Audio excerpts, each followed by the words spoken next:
We interrupt our program to bring you this important message.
Commenters coming in with energy tonight. What's that? Commenters coming in with energy right away. I see that. Good evening, everybody. Welcome to Friday Night Live. Friday Norse Night Live, I guess. We'll put it Friday or Night Lights, sorry. Yes, the Norsevius special show again on a Friday evening. Thank you guys all for joining. Make sure you hit that like and subscribe and follow as you come in, whether you're watching on Facebook, whether you're watching on Twitter X, or whether you are watching on our YouTube channel. So, yeah, we're getting down to it. By this time next week, the Vikings will have already made at least one pick, potentially multiple by this time, I guess, depending upon what happens. Disgusting Act, good evening. Norsevius is here. Bob Swede's here. Barber's here. AJ is here. Welcome, everybody. So, yeah, we've gone through the positions pretty much of I know one RB who will be on the list, and Rhino can't do anything about it tonight. Don't be so sure about that one there, Ant. But yeah, we're kind of doing it a little bit different tonight because, of course, this is the last regular show before the draft, and we still had to hit all the skill position players. So instead of going, Rhino drinks. Rhino, is this true? No, that is not true. Rhino has not. I have drank Mr. Pibb in the past, of course, but I have not drank soda, pop, whatever you want to call it, since about 2016. So, wow. So yeah, I didn't mind Pibb. I like Dr. Pepper better, but you know. Anyway. Yeah, thanks, Ryan. Way to throw us off the rails right off the frickin' get-go. Appreciate that. But yeah, so tonight we're going to hit the three main skill positions: running back, wide receiver, and tight end. And instead of going through the full list, we're just going to throw out, you know, a handful of guys who we think that the Vikings might have interest in, or who. What list are you on, Ryan? I don't know. I'm sure you're on somebody's list. You're not on ours, but that's fine. But yeah, so we're just kind of going to go through a couple of guys, you know, that we may be early on, and maybe throw some late round guys that the Vikings have either had interest in, talked to, or that we think might be a good fit. Not much on the news cycle this week. Pretty quiet, really. Some of the teams are doing their strength and conditioning activities and things like that.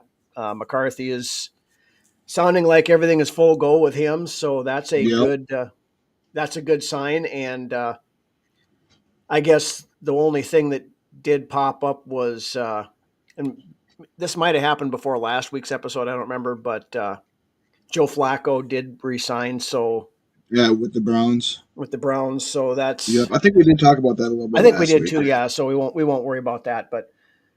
Um, but let's get right into it. Why don't we? We'll. I'm going to say this, Rhino, Go ahead. before we do start. I will be glad when the draft is over because I mean this really signifies the start to the next season and what we're going to see going forward and what we can really get excited about and speculate not too recklessly upon, but kind of get an idea of where we're going in mini camps and voluntaries and all that good stuff. So I mean, this is really the draft really marks the beginning of the new year as far as team goes. Yeah, because I mean, after the draft, there really isn't much more as far as bringing players in. You might get the odd guys, here and there, or some fillers for camp, but you're going to get the guys that you draft, and then of course the undrafted free agents, where Kwesi has done a masterful job the last couple of years of finding your Ivan Pace Juniors, your Gabe Murphys, Bo Richters, those kind of guys, and so looking forward to a lot of that, and it's going to be full throttle and vodka. Hoof.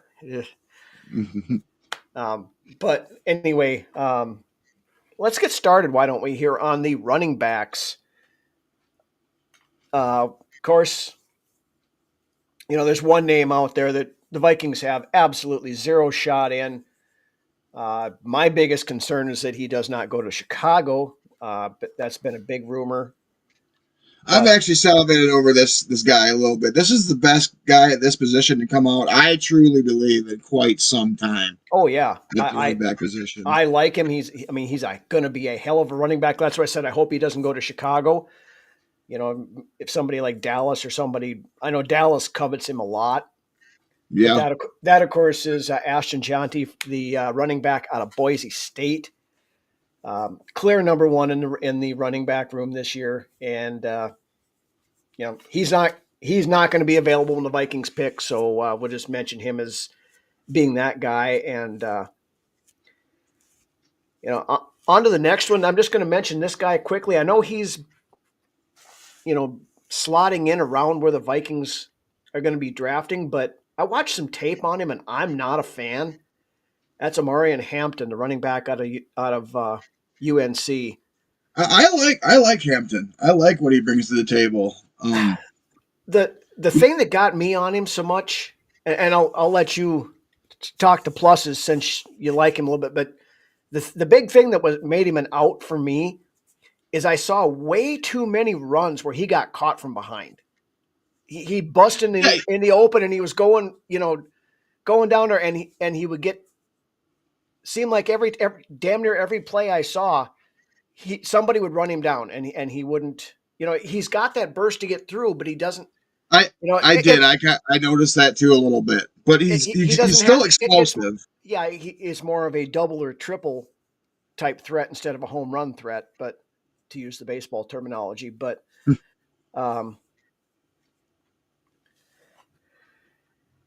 Hampton played on a team and did too much. Yeah, that's maybe true, Ant, but playing on a bad team doesn't excuse the fact that he got run down from behind way too much for my liking.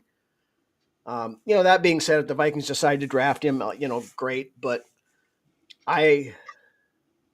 there's guys I like a lot more on here. But I mean, I'll let you talk the pluses on him here since you got him on your list. Well, yeah. With that being said, this running back is the best running back class to come out in quite some time. This is a really deep class, and it's really hard for me to just go with three guys, which is what I got.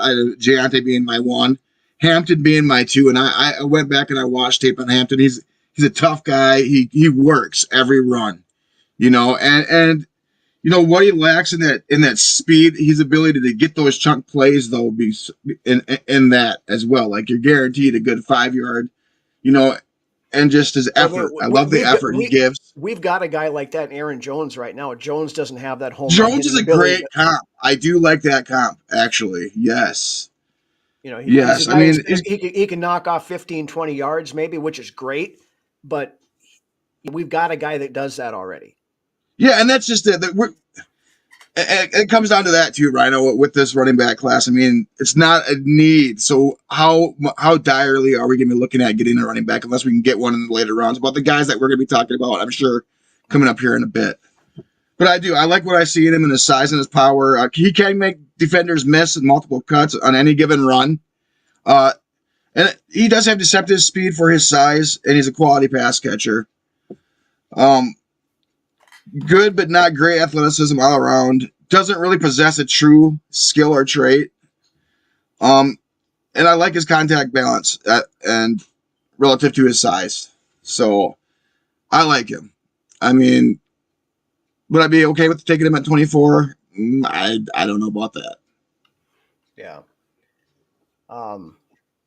Like I said, if the Vikings see something in him that, they're the experts at this, not me, but I watched about half hour or so worth of tape on him for, just the highlight stuff. And then I went and I saw a lot of that. So then I went and watched some other tape on him too. And it just something about it. I can't say that I'm out on him, but I don't rank him as high as a lot of people do, I guess. Yeah. No, Giante was my first guy, of course, on my list there, AJ. Yeah. Now this guy, the next guy I've got here, he is my favorite running back in this class, not named Giante. And that is Caleb Johnson, the running back out of Iowa. Love him. 6', 225. Yes. Had 1,537 yards rushing last year, 21 rushing touchdowns, 23 total. He had 2 receiving touchdowns also, which is a school record. The guy is very patient, letting his blocks develop in front of him. Great vision. He sees a hole, he can plant that foot and go. He had 21 runs last year of over 20 yards, despite love it. facing stacked boxes. I mean, that's Adrian Peterson type stuff there. Yeah, I love me some Caleb Johnson as well. He's up at the top of my list for sure. Yeah. Here's another thing that I like. This one really stood out. And this is another, you always hear that stuff about running backs need to get lathered up. Caleb averaged 5.8 yards per carry in the fourth quarter. So the longer he went, the better he got. Right. He's good in the screen game. He doesn't have a ton on the route tree that he can make a lot of this stuff, but he's not your prototypical receiving back. He's definitely got that more of a power guy with great vision, Yeah. And especially if we're running a zone blocking scheme. Fantastic. The comp I saw a lot of watching his game is Dalvin Cook. That's a good comp. I think that's a really good comp for Caleb Johnson, and I think there's a lot of similarities there, and I think he would fit into this offense the same way Dalvin Cook did. That last year he was here, and of course Dalvin was on the downward slide at that point in time, but I think he would be. I don't think he's as much of a polished receiver as Dalvin was coming out. But no, he's not. But just his running style, and stuff like that reminded me a lot of Dalvin Cook.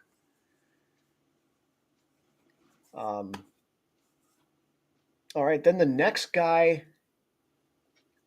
Who do you got next? I'll let you go next. I got Judkins. I like Judkins out of Ohio State. I think he'd be a great complementary back to what we already have in the stable to get Chandler out of there. I like his size. In his burst. He can hit the home run too on occasion. He can get you that big. If you want to see him end runs in an open field, he's the guy to have, at the running back position. Runs with low pad level when needed as well. Does miss some running lanes inside at times. Sometimes seeks outside contact instead of avoid it. He seeks out contact, and I like that, the way he plays physically like that. Not big in the lateral jump cut, but I like what I see in Judkins. I would be happy with him in the uniform, purple and gold, just depending on where we pick him. We could get him maybe somewhere around the third round, second round, if we get that second round pick. Yeah. Okay, Ant, I'm sorry to say I didn't put either of the Ohio State guys on my list. But they could be on there definitely, but I just picked guys that I saw and I kind of like and thoughts of where they might be falling to the Vikings somewhere. The next guy I have on my list, I know you're not as high on this guy as I am, so this is kind of the reverse Amari and Hampton thing, but it's Cam Scadaboo out of Arizona State. This guy became only the second player in Big 12 history to have 1,500 yards rushing and 500 plus receiving yards in a season. Had 1,586 yards last year with 22 total touchdowns. I mean, the guy is built like a fullback, but he's got speed, great vision, and he's one of those ones that'll take on the defender, not afraid to run him over, kind of thing. He kind of reminds me of. He's got a little Derrick Henry in him, I think. I'm not saying. I see more like, and I think a lot of other people do too, especially Vikings fans. See a lot of Toby Gerhart and Scadabo. I think he does Toby Gerhart here was pretty good. He just sucked after he left. Yeah, he was decent. He was decent. I do like his size. I could see him more playing well at fullback in a more fullback related system. Like maybe he comes in and takes over for CJ Ham until we need him at running back. That's what I would see. Of course, we hardly ever use a fullback anyway. But the one thing that Scadaboo does that I really like is that he converted 78% of his third and short situations last year. That's something that we've had a severe problem with. And some of that's the offensive line. Sure. Some of that's the offensive line. A lot of, but we've had that problem, because then we go empty backfield and shit like that on 3rd or 4th and 2, where you had some, a guy like Scadaboo who is a bruiser and can run through that hole, get you a first down. I think that would be a valuable asset to have. Now, that being said, he does have a little bit of ball security issues from time to time. And, there again, he doesn't have the top end speed, but he's got that momentum that builds up when he goes rolling through. Doc Proto's in the house. Good evening. Anthony doesn't like Scadaboo, but I like the 1-2 punch I like the 1-2 punch of Jordan Mason and Aaron Jones right now, but I think I don't think Scadaboo is the route we go if we want that third mixture in there. But yeah, and that's very very possible. I kind of like his game, so I'm putting guys on here that I like, and that I think, of course, maybe could fit into the Vikings, and and we don't have that. Mason can do it, but I think he'd be an absolute fan favorite though if he did end up here. Yeah, I think so too, because everybody likes the big bowling ball guys who can run over shit. But who you got next on yours? All my guys have been covered: Johnson, Judkins, right, Hampton, and Giante. Okay, I've got 2 more then. AJ likes Ollie Gordon. I didn't get a chance to watch a ton of tape on Ollie. Good player, and I wouldn't be opposed to that. But I've got 2 late round guys that I've been watching. One guy I really like is RJ Harvey, the senior out of UCF. He's a little guy, though. He's 5'8", 205, but had 1,577 yards last year, 22 rushing touchdowns, averaged 6.8 yards per carry. Guy is he's 5'8"? Yeah, he's a little dude. So like a Darren Sproles kind of guy, almost. Yeah, or yeah. But he's got real good jump cut, and he's got burner speed. He can hit that. He's got that overdrive gear that he can hit and he can go. He's got excellent ball security, can take it to the house on any play. That's the thing I've been pushing. We don't have that home run hitting threat, and RJ Harvey would give you that. That could be a good mix. I like what I'm hearing on Harvey. He's not a very good pass protector. That's his biggest thing, and I know that's something that Kevin O'Connell pushes. Now, can you teach that to him? It's all leverage, and 5'8" makes it a little bit harder. Yeah, but I mean, you get that. You can get underneath the lever there, but yeah, you're going to get, if you got some speed rusher coming off the edge, potential get just mauled. Yeah. And then, being that small of a guy, he's not a great short yardage back either. But he'd be your home run hit threat there. We really don't have that kind of scat back sound of a guy right now. No, we don't. In the And backfield. that's one of the things I like about bringing Harvey in, is because he's like Maurice Jones-Drew. Yeah, that's a good comp. Disgusting act. That's Harvey's a bowling ball of knives. Yeah.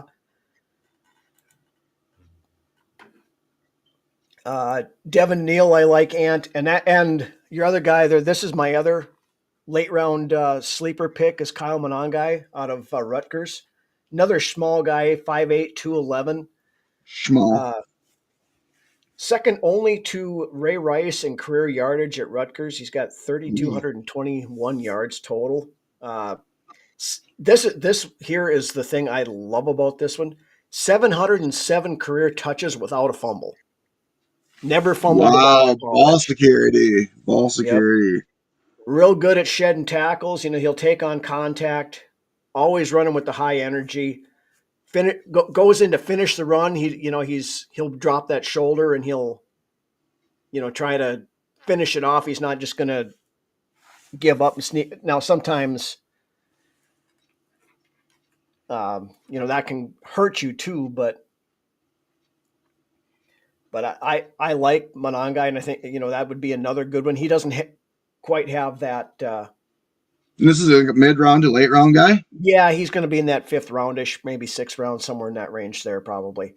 Might even fall as deep as this running back class is. He might fall even further than that. Yeah, with that being said, as much as we don't get to talk about this running back class, it is that special. There's a lot of good talent. This is probably the deepest position in the draft, I think, as far as talent goes. Oh, absolutely. And there's a ton of guys later in the draft that we haven't even talked about. And there's going to have a lot of value there in those mid to late rounds. Yeah, we'd be here all night if we were sitting there talking about all the potential draftable running backs here. But yes, good way to put it. Yep. So, but those are my 2 late round guys. I think keep an eye on, because it wouldn't surprise me at all to see one of those 2 guys be a Viking. Like I said, I hope it's RJ Harvey. I really like that kid, but Ant wants to retire Monagai's jersey. Yeah, well, you could be like Shadur Sanders and getting your jersey retired at Colorado too, but Mm-hmm. We're not going to get into that, but that's it for the running back. So let's move on to wide receivers. Again, not necessarily a need for the Vikings, but never underestimate the thoughts of Kevin O'Connell to get another toy and another weapon for young JJ McCarthy. Of course, you got the names at the top of the board that are Vikings have little to no chance of. Travis Hunter, obviously, whether he gets drafted as a cornerback or as a wide receiver, he's come out and said here this last week that if they don't let him play both ways, he would rather retire and not, or just quit football. Wow. So he could definitely maybe go both ways, Yeah, he's not going to play as much as he did at Colorado, because he'll wear down in the pros. But, I mean, but you have packages for him.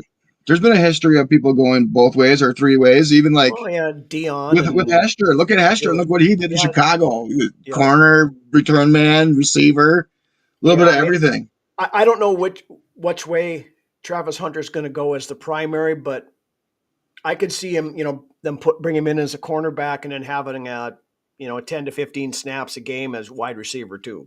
I mean, yeah. And the next guy on the list, Tatori McMillan, he'll be gone before the Vikings draft, most likely. He's probably the consensus number 1 guy on a lot of people's lists. Yeah, the number 1 pure wide receiver, Travis Hunter notwithstanding. Randall L, he played quite a few spots too, but so McMillan, he'll be gone.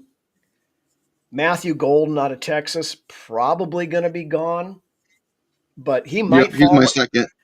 Yeah, I got Tatori McMillan and Golden as my top 2 guys. Well, I'll let you do the pros on Golden then? I like the speed off the line and downfield speed. Outstanding body control to be able to reel in difficult grabs at the sideline. And his salesmanship on his double moves. He's really good in the route running. I love that about the kid. Some of the weaknesses I see on McMillan are on Golden, is doesn't provide much after the catch in terms of contact balance and juking. Some roundness in his routes when changing directions, and then his physicality overall in general, I don't really care for. Yeah. But that being, he's kind of oh God, what was his name? The guy we had here for a while that had that straight line burner. Wallace. Oh, Mike Wallace. Mike Wallace. He's kind of got some Mike Wallace to him. Yeah, I could see that. Yeah. Get him in a straight line and go but his McMillan's a big dude. Yeah. Norsefius thinks McMillan's overrated. Oh, hold on. Where's my comment? I hit the wrong button. There we go. Yeah, I like him. I didn't watch a ton of tape on him just because I knew the Vikings didn't have much shot at him. And I, with all the shit I had going on this week, he's a burner. I think that's what we're missing. Golden, yeah, that's. I think he could slot in as you got Jalen Naylor's got speed too, but he's had games where he's been awesome and games where he couldn't catch a cold. So and how much of that is the person that was under center last year? I don't know. There is that too. Yes. The plus for Naylor was that he was able to stay healthy for the most part of the season. I thought he ran some great routes. I've seen him open on a few occasions where he just wasn't seen or was missed. Oh yeah, there was a ton of times he was open and Darnold. I truly believe this is Naylor's make it or break it year. This year, probably. Yeah, and unless we draft one of these guys that comes in and pushes Naylor for that number 3 spot. Yeah. McMillan's lazy, should not have. I've heard that. I've heard he doesn't like to watch tape too. I've heard that they question his love of the game, and for me that immediately takes him off my chart. Yep. Yeah. If there's any question about your dedication and your desire, then I don't want you on the team. Yeah. Skills wise, I got him at 1 and then Golden at 2, but I got one more guy. But continue. Okay. Well, I'll let you go with your next guy then. Emeka Egbuka out of Ohio State.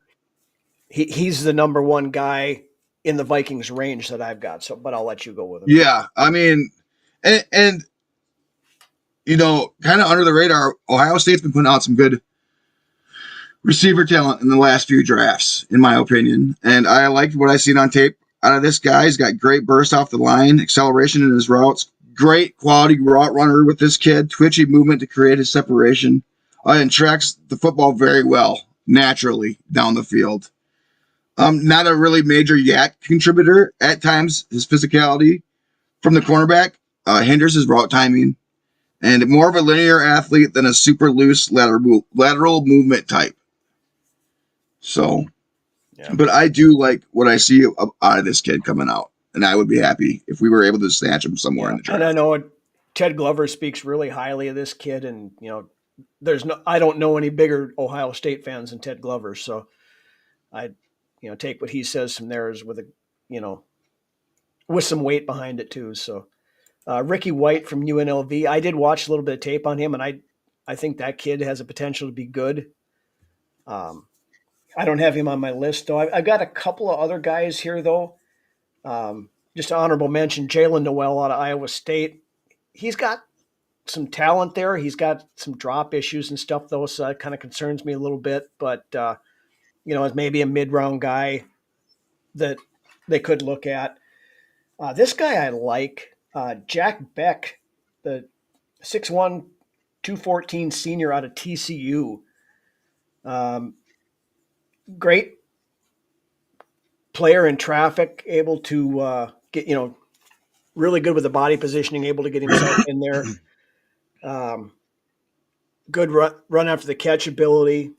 uh, excels in the zone. He's really good at finding those soft spots and sitting down and and finding the open spot.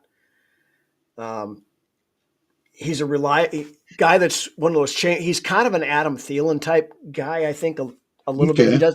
Doesn't have that top end speed, but he's dependable. He's got really good catchability. Hey, if he gets open, catch the ball. Yeah, I mean, That's all that matters. I think he could be a really reliable possession receiver at the next level. So and that's somebody you could look in at a wide receiver 3 or there and potentially make some hay with it. But it's crazy. I am so proud of Thielen as a player in this league. He's literally been the best receiver over there in Carolina the past 2 seasons. Mm-hmm. Yeah, which that last year he was here, he looked like he was starting to lose his stuff. But a lot of the reason why he's still not here is just because of the contract thing. Because Spielman saddled us with that god awful contract, and it didn't make financial sense to keep him around. Love Adam Thielen, always did, always will. I mean, great. Oh yeah, guy, one of my favorites. But and he'll retire as a Viking, I'm sure. But it's all the best to him in Carolina right now. I mean, that's. I do have one other guy that I was watching some tape on and I like, but I'm just going to preface it with he's probably off my list due to an off the field issue that I wasn't aware of when I started watching him. That's Isaiah Bond, out of the other wide receiver out of Texas. He's got a real explosive get off, great hands, great change of direction. He's got another one of those guys that's got the deep route speed that you like to see. Can play any positions, whether it's in the slot, out the X's, Z's, and the Y's, and all them different letters that you want to throw in front of a wide receiver position. Yep, versatility. Yep, and he's got also a lot of good experience as a punt returner and the ability to break something on a punt return, which is something that we're looking for. Yeah, absolutely. Good evening, Rap. How you doing? But the biggest problem on here is he is currently facing a SA accusation right now. So again, I don't know the details to it, but that puts a red flag on him right now, and you have to let it play out and see exactly, is it legit or is it somebody that's just looking to cash in on something? Absolutely, Rap. I try to get on a little bit more, but I've been so freaking busy these last few months. But I got in and saw you were on, so I figured I'd hop on for a little bit and catch things up on there. So, go ahead. With that all being said, I mean, quietly, I think receiver might be a position we might be looking at in the mid round. With one of those later picks in the draft, because I think that wide receiver 3 position is completely up for comp during training camp and throughout the offseason program. Oh, I agree that I think they would be looking to probably add another wide receiver. I think that's definitely on the table. It might end up being a UDFA guy, but if one of these guys falls in the right spot, and I trust Kevin O'Connell on the wide receivers. If he sees somebody he likes and he wants to get him, they're going to go get him. So, yeah. You've got all your wide receivers taken care of now. Yeah. All right. That was it on mine too. So let's move on to the tight ends. Again, not a super position of need. Johnny Munt moved on, so we only have 2 tight ends on the roster. Yeah, we only have 2 tight ends on the roster. So I mean, it's maybe a little more of a sneaky need than we think it is. It is. I agree. That's what I was getting at. I mean, and to really get that, I could see it. I could see O'Connell swerving us with that pick in the first round being a tight end. And if Loveland is there, and the connection that he had with McCarthy in college, I mean, this is kind of a pipe dream possibility. But maybe not, if he's there, I take him. Yeah, and Loveland's my number 1 tight end. That being said, I don't think he gets past the Chargers. I think Harbaugh would love to have him back on because Chargers don't really have much at tight end, and Loveland would slot right in there and Yeah. make a The big difference for familiarity with Justin the Herbert. coaching staff and all that already. Yeah, Yeah. yeah, and that's said he's a Harbaugh guy. So, but yeah, I like me some Colson Loveland, and he was JJ McCarthy's favorite target. Kind of a security blanket thing that last year at Michigan. So he would slot right in here too, and be that guy. He plays like a wide receiver. In Yeah, that and he'd be intermediate like, stuff. And yeah, yeah, you he kind of definitely does. you kind of get him as somebody who's going to be like that Kelsey or Anthony, Gonzalez, Tony Gonzalez type guy. I think that he could have that kind of potential. Or Graham when he was back in his prime with the Yeah, Saints, I think is another good example. 40 years ago, yeah. Yeah, yeah. The one downside on Loveland is he's not the greatest blocker in the world. He's got to work on that some. But And that's a lot with a lot if of he these receiving tight ends that come out of college. That's a big knock usually. Yeah, but you get him in an NFL strength and conditioning program and bulk him up a little bit. I think that would probably clear up a little bit. A little bit of extra mass would go a long way, Yep. I think, for Loveland at the next level. Ryan would be willing to entertain Hawkinson trade offers. I mean, if you get a guy like Colson Loveland, that definitely would open it up. No, I think you pair him up with Hawk at tight end, and then I do too, but I guess. And then you have Oliver as a good blocking guy to complement those other guys. I mean, that completes our offense, I think, outside of that left guard spot. If we go and get a tight end with that type of talent of Loveland. Yep. No, yeah, Norris put it perfectly here. He's a tight end wide receiver. Exactly. Yes. Yeah. Yeah. And he's that intermediate threat guy that would be perfect in this offense. My next guy on this list here, and I know the Vikings I think they've had this guy in for a top 30, but I know if it wasn't a top 30, I know they were at his pro day to talk to him, but Harold Fannin Jr., the 6'3", 241-pound guy out of Bowling Green.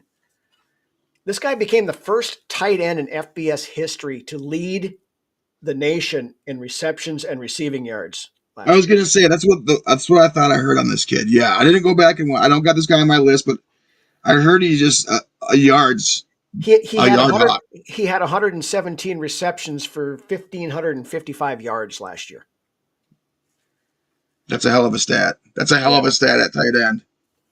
And another thing with this guy has got glue hands. He's only had 2 drops on 171 career targets. He's got that run after the catch capability. He's not a Kyle Rudolph that's going to catch the ball. Isn't he a little bit undersized though? He's a little bit undersized at tight end. He's 6'3", 241. A little bit undersized. Okay, so it's a little bit undersized at tight end. Yeah, which, if you get some of them big physical safeties and stuff, he can struggle a little bit on the press coverage. But this is another one of those explosive weapons that Kevin O'Connell. But what you got to remember, you got if your tight end's lining in line, he's lining up next to Darisaw or O'Neal, which is a plus as well. Right.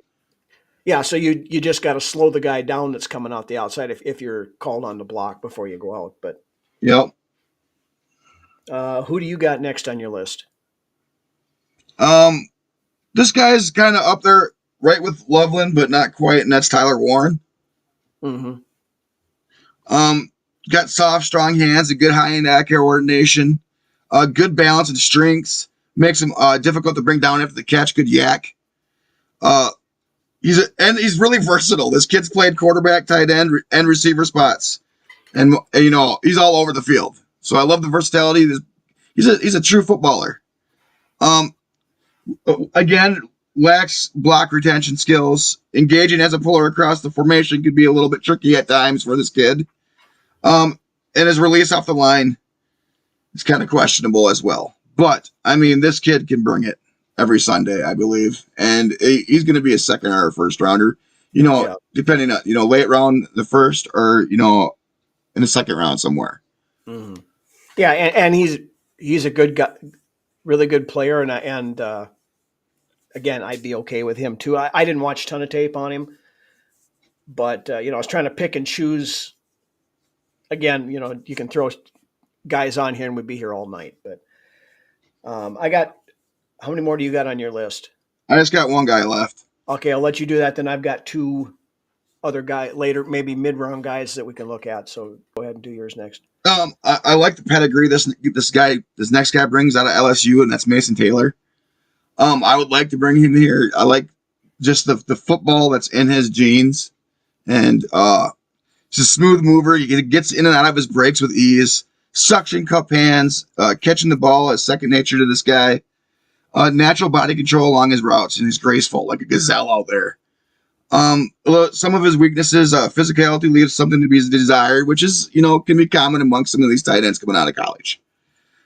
Trim frame, despite being listed at his listed weight, doesn't move people around on contact. Limited big playability. Almost all of his stuff comes underneath on the underneath routes. Not a make you miss guy in the open field, but I do like the potential and his ceiling for Mason Taylor in the NFL at tight end. He's got nice size. No stop. Good evening. Quasey's going to pull a Kevin Costner.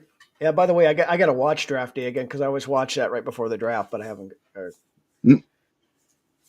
Mitchell Evans, Kyle Rudolph comp out of Notre Dame. I didn't get a chance to watch tape on him, Norse, but I'll trust your judgment on that. You're usually spot on your assessments, so I'd be okay with that. Okay, then my last two guys. This guy here is a little bit of an interesting prospect. Jake Brenningstool, the 6'6", 241 senior out of Clemson. Big guy. Little undersized in the weight. He's at 241, but 6'6". You put another 10 pounds on this kid and you'd have something, I think. For his career, 127 receptions, 1,380 yards, and 17 touchdowns.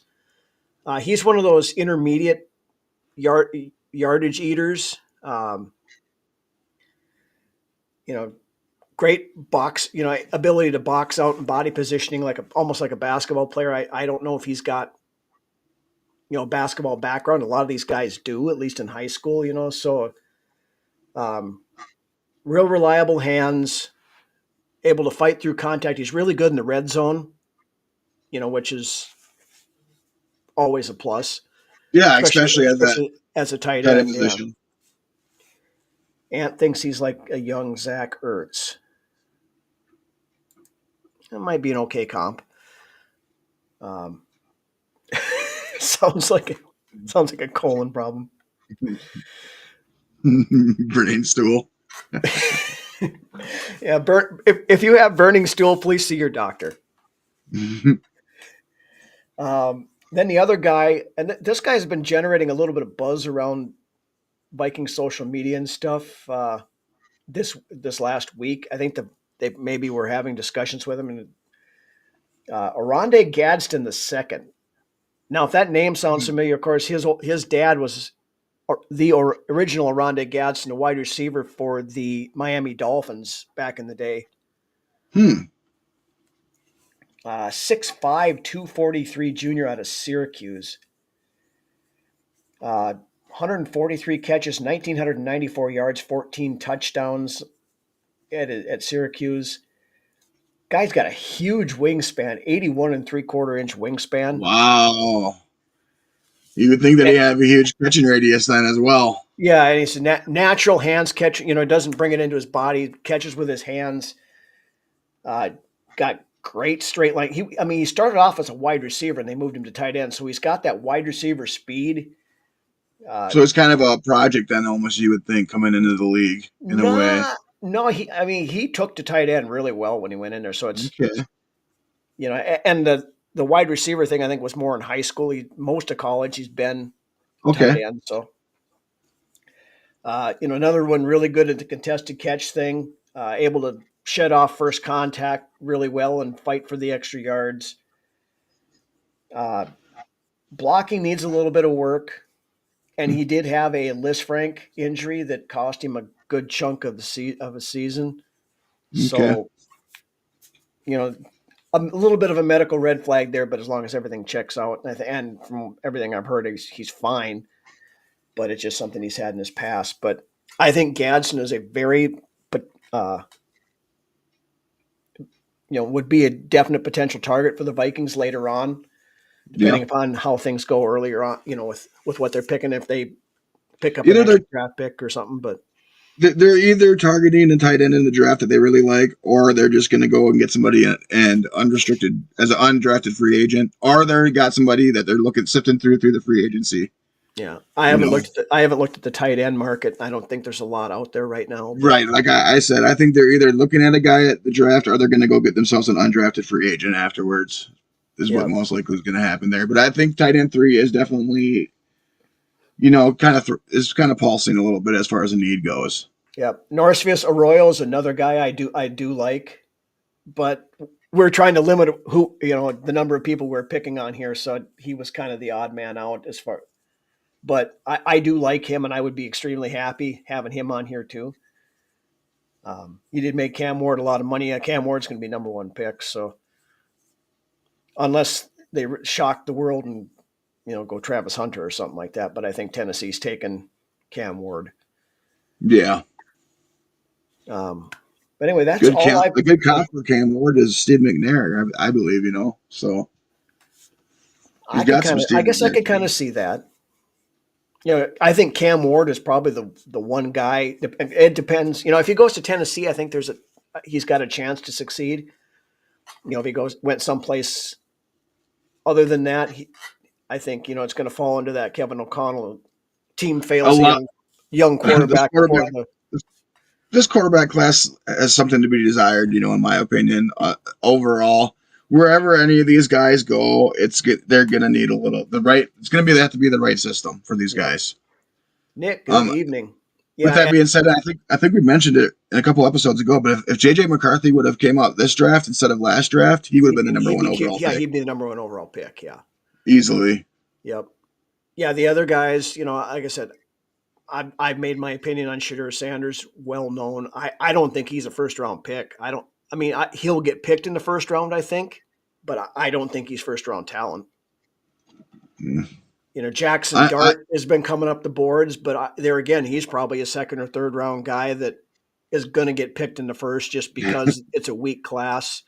With that being said, I'm glad JJ McCarthy's our quarterback. Absolutely. The other one, Jalen Milroe out of Alabama, another guy that he's going to have to go to the right team with a head coach that knows what he's doing when it comes to quarterbacks. Yeah, Milroe is a ton of potential. He's got potential. He's got talent, but you got to know how to harness it. That's just it. Exactly. Yes. Yeah, Ryan. Absolutely. Exactly. 100%. This is one of the weaker. This is the weakest quarterback class since the EJ Manuel class. Yeah. It's not. It's a weak quarterback class for sure. Yep. Some of the guys a couple years ago that you thought might have been good haven't really made that next leap, and they're going to be mid-round picks. I'm so glad we didn't wait a year to pick a quarterback. Yeah, absolutely. There's going to be a lot of third to fifth round quarterbacks out there in this draft, and that's probably where a lot of these guys should be taken. Since the Pounder class, maybe. But like you said, Lance, that class with EJ Manuel and those guys, that wasn't a very good class either. So, of course, the one a couple years ago, Will Levis and all those guys, that wasn't really that great of a class either. But yeah. All right. So with that, we're done with the wrap up. So since you threw this out here in the show prep, Lance, I'll let you start first. We're going to just throw out a few names of guys that we think that the Vikings, are going to target or could potentially target. And I guess guys that we like. So I'll let you have the floor here first. And my list specifically, really to say this is, I think these are really guys that if they're there, with our first pick, whether that be at 24 or we trade back and can land these guys. That's basically what it is for me. If this is the first guy taken off the board for us, I will be a happy camper. And I got a list of guys here. Tyler Booker, would love him with that first pick. Gray Zabel, if he's there, I would love him with that first pick. Donovan Jackson, another guard. I would love if that was our pick. Probably my favorite guy in the draft, Jade Barron.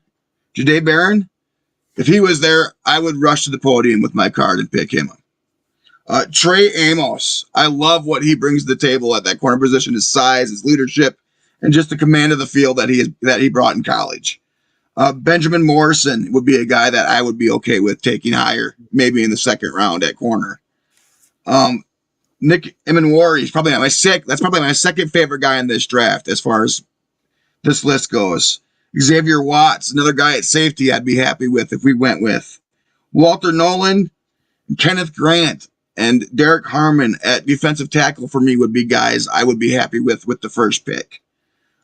And my one guy that I would be extremely happy with, and this is kind of a toss-up, just toss it in there, Loveland would be a guy that would be a surprise to a lot of people, but I would be completely in love with if we got Loveland. And yes, just the first pick, that's all these guys. Doesn't matter if we're at 24 or beyond that. These are guys that I would be okay with whoever it is with our first pick. Yeah. Yeah, no stop. I think trading down is the preferable thing, but there's a lot. It all depends on who's falling there. And I've heard a lot of rumbling that there's not going to be a lot of push to move up there unless somebody, one of the quarterbacks, is sitting there. At Moving 24. up would probably be the biggest surprise to me in this draft. If we moved up, my mind would explode. That's not a move I would see coming. No, I wouldn't either. But then that means that we really covet somebody. Then in that case, right. And I don't know that there's anybody in this draft that I covet that much that I would be willing to do that for. Now, that being said, that'd be Cressy really whipping it all out on the table and being like, this is the guy I want. Yeah, that would be a big, risky move for Cressy to move up to get somebody. That'd be whipping his dick out on the table, moving up ahead of Chicago to take Ashton Genty or something. Putting his job on the line for whoever it is he's going after, yes. Yep. But, okay, for my list, if we're going interior offensive line, it's Tyler Booker or Gray Zabel. Gray Zabel's my number one just because of his position flexibility, and we talked about that last week. Booker, if you just want a guy that's going to go out there and just manhandle people, then I think that's the way you go. Safety, I'm not completely sold on Malachi Starks. He's right now he's my third safety on the list. Emenwari, I like him. I think, a lot of people like him and they keep mocking him to the Vikings. But it was brought up earlier, the more and more I watch Xavier Watts out of Notre Dame, the more I like that kid. And his name has kind of sneakily been in our episodes the last three episodes, just like kind of been talked about subtly. Yeah, so I think he's definitely a guy there. Cornerback, I'm still hearing, and I still think that Asante Samuel's going to be a Viking within a week after the draft.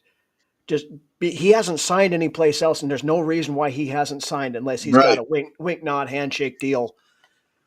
And we've heard that. I think it came from Phil Mackey that he'd heard, or he had a contact that had said that they'd ran into him in Florida someplace, and he was wearing a Vikings hat, and they'd asked him, "Did you sign with the Vikings or whatever?" And his response was a smile and a "not yet" kind of thing. But I think Samuel's going to be a Viking. I honestly I could see that. I could see that. And we've discussed it already as well. I think that's definitely a possibility. Yeah. But that being said, if we do go cornerback, Jade Barron is my favorite cornerback in this class, one of my favorite players in this class. I would love to have him. Benjamin Morrison's another really good one that he's got a little bit of an injury concern, but he's a hell of a cornerback. Trey Amos, like you said, another really, really good guy. Yeah. Asante Samuel's Wikipedia page, yeah, somebody changed that to say he a cornerback for the Minnesota Vikings, and it's been up there for 3 or 4 Yeah. days, and nobody's taken it down. So,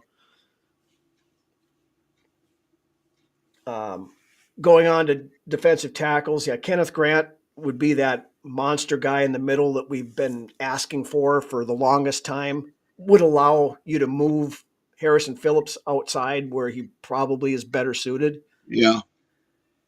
Um, I'm watching Walter Nolan out of Ole Miss, the more I like him.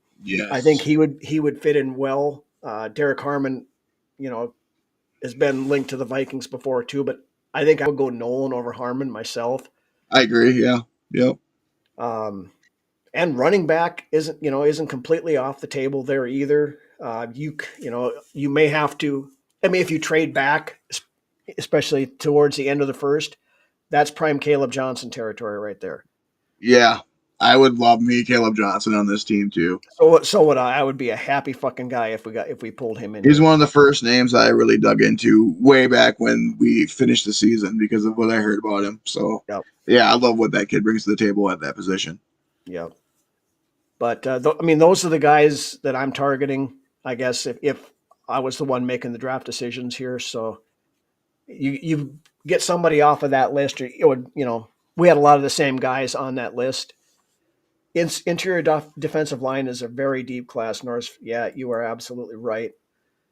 There are some really good guys that you're going to pick up fourth, fifth round, and that's why unless they really covet one of those, the Walter Nolan or Kenneth Grant or Derek Harmon, I could easily see them holding off and getting maybe with the third pick, pulling in a defensive tackle someplace. But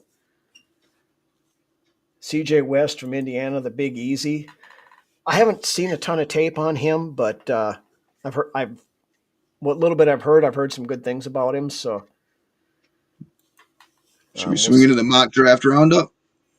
Yeah, that'll be the last thing on the list here this week. Our final mock draft roundup for the year. So without any further ado, let's see if the opening works again this week.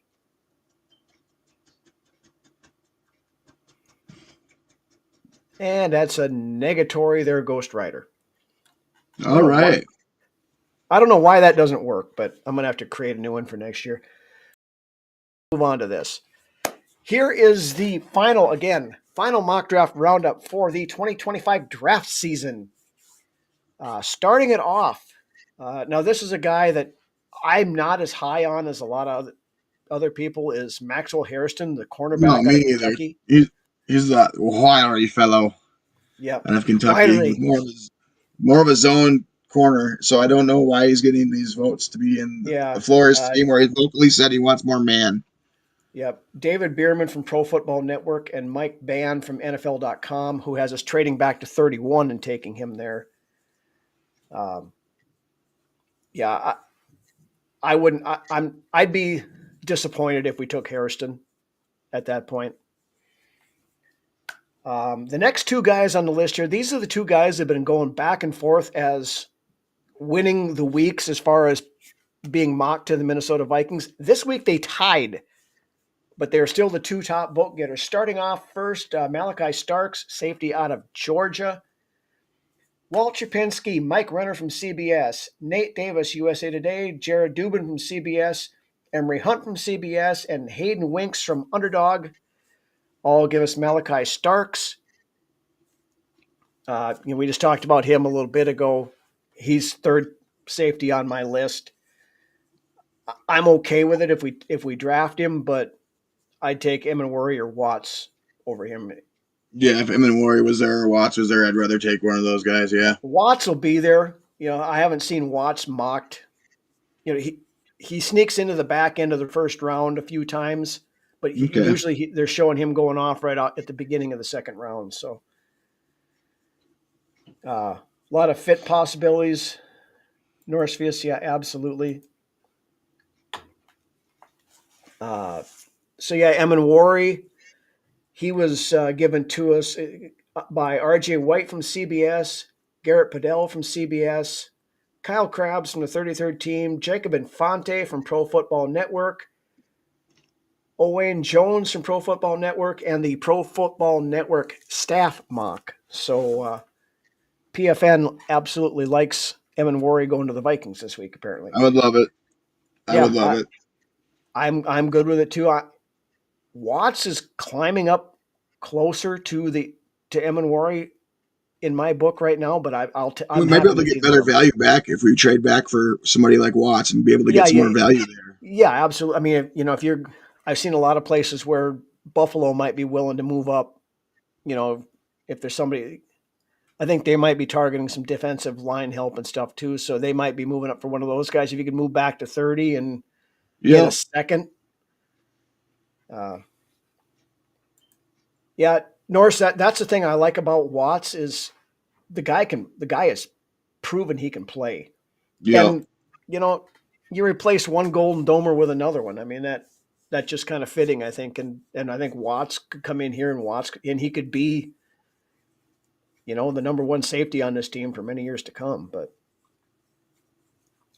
next guy on the list, and my guy here, yes, partially a bias, but I love the way this guy plays and I love his position flexibility. Gray Zabel, interior offensive line, North Dakota State, guard, center, tackle. You can put him anywhere you want. He's going to be better served. He could be a good tackle in the NFL, but he's going to be a Pro Bowl, multi-time Pro Bowler, I believe, at center guard. Yeah, He's a guy.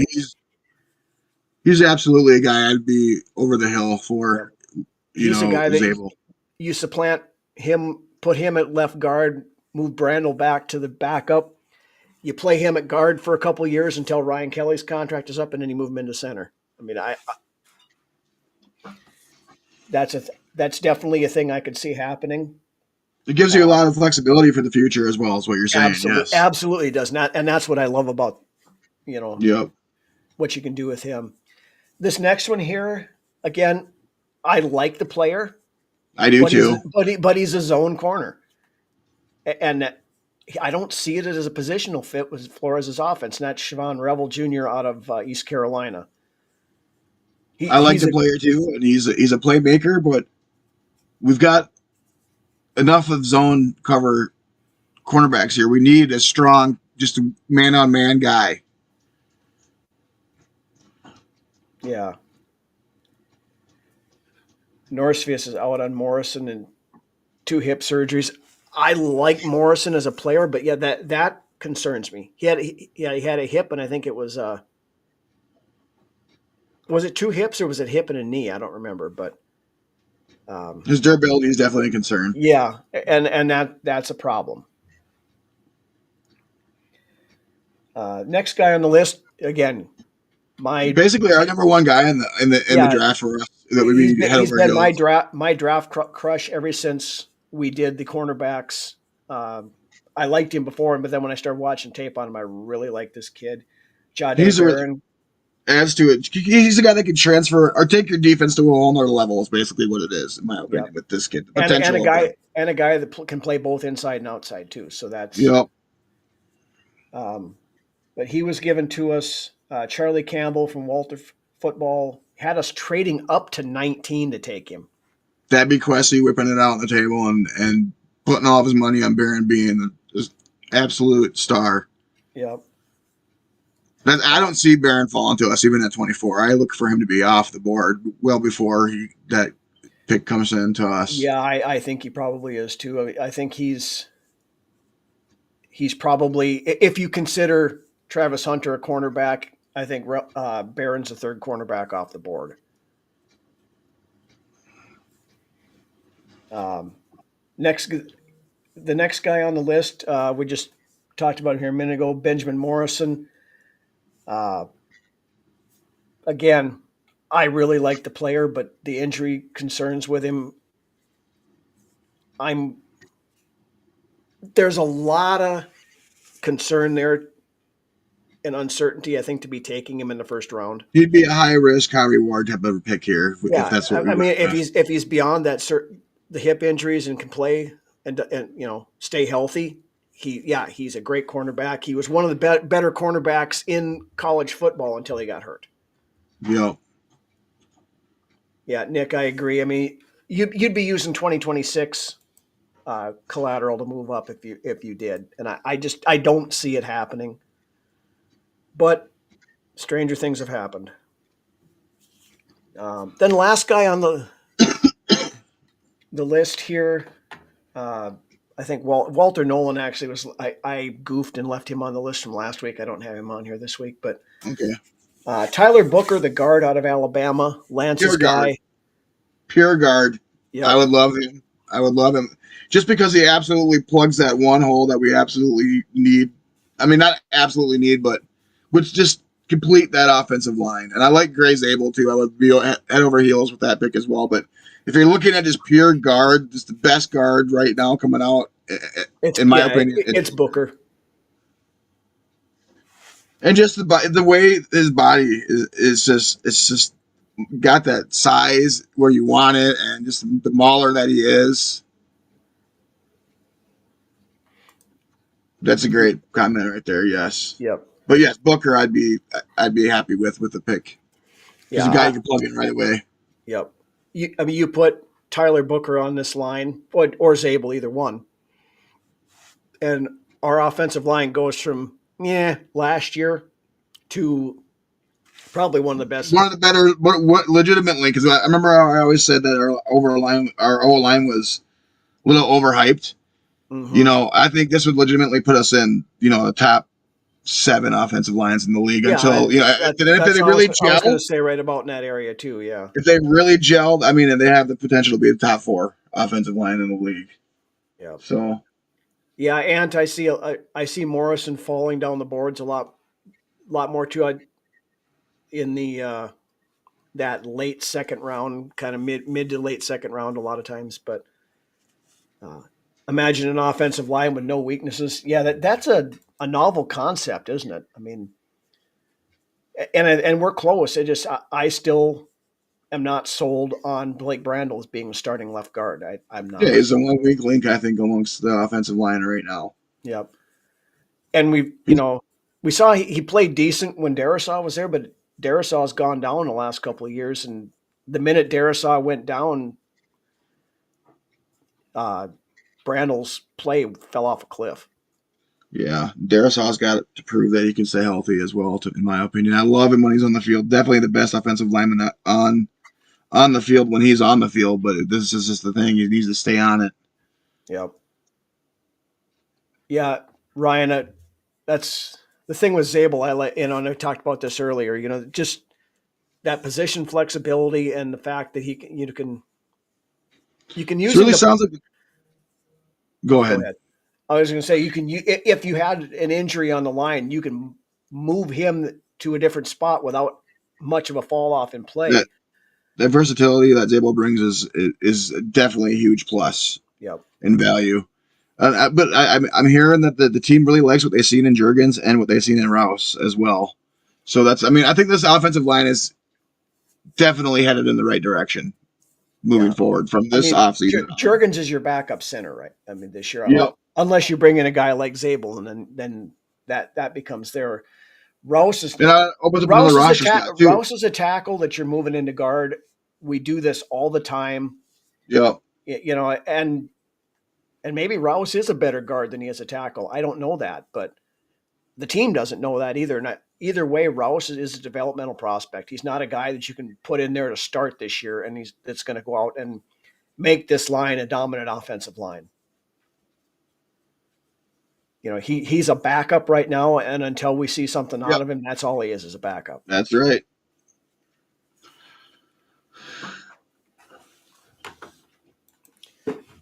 Damn certain to be a 10-year high production. Yeah, I agree with that 100%, Ryan. That's very well put. Yep. If you can get 10 years out of a player, that draft pick is paid for itself tenfold. So, but anyway, we've been going on for an hour and 10 minutes now. We got a little longer than I thought we were going to go, but that's all right. We have a lot of great discussion again in the chat tonight, guys. Appreciate you guys all coming. We're sitting here with 40 people to go, or in the chat right now with after we've been in here for well over an hour. Big shout out to everybody. As always, make sure you hit that like and subscribe and the follows and all that good stuff before you leave for the evening. Programming note for next week: our show is going to be on Tuesday next week, as we do our one and only mock draft. We will do an entire first round mock. So Brunswick and I will be alternating picks going through, and so you guys bring your draft knowledge, guys. We're going to take comments out of the or suggestions out of the comment section on some of these other teams. We'll have draft needs and stuff like that, but we're going to go through. We'll pick the entire round. Yep. And we'll have a little fun with that. So make sure you guys have your draft caps on, and we'll roll in here Tuesday night, 8:00. And we'll get everybody ready for the NFL draft, and that will be our show next week. And then we'll come back the following week with the recap of all the goings on. So Tuesday at 8:00 Norse, 8:00 Central Time. But with that, thank you guys, everybody. Shout out Filipino Fan Club. I see they just popped in here. Thank you as always for watching. And with that, take us home, Brunswick. Thanks again, guys. We appreciate every single one of you guys coming in here, dropping these awesome comments. It really makes the show that much more enjoyable to do. I love these live shows. We'll see you all next Tuesday for the live one and only Vikings Uncensored mock draft. Skol. Have a great weekend, everybody.